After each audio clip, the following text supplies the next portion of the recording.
simang aqui está de pressão alta e me bisa aqui na Aruba e mundialmente ainda não falece de ataque de coração e stroke e isso está relatado no problema cardiovascular e isso é algo que nós devemos colocar sempre atrás de vigília para fazer ser menos possível. Aruba está queda toch wel alto, score alto de porcentagem de casos de pressão alta.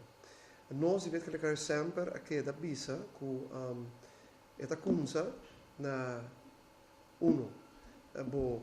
bota assim de momento de caso que tenta marcar com stress trabalho por isso por pressão, também rumamento também é algo que nós estamos está rol de sermento de adrenalina, também colesterol alto e sobrepeso, obesidade. Isso também tem rol grande na parte de pressão alta. E pouco atividade movição. Nós saco a Aruba, nós move, nós deseja, nós temos mais programa para educar nossa comunidade para a movição e bem back.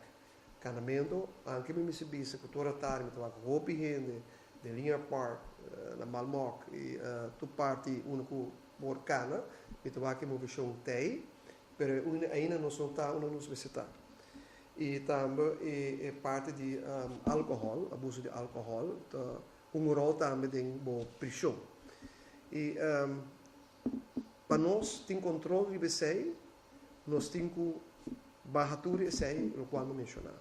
E como está se o comimento também, nós gostamos de comer produto na hopi verde e salo e pressão alta também com salo.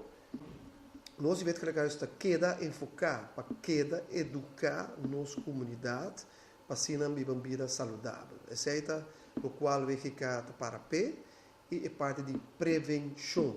Me se mencionar que nós temos que prevenir a maleza na água, nós temos que prevenir para o hospital, prevenir para de stroke ou ataque ao coração.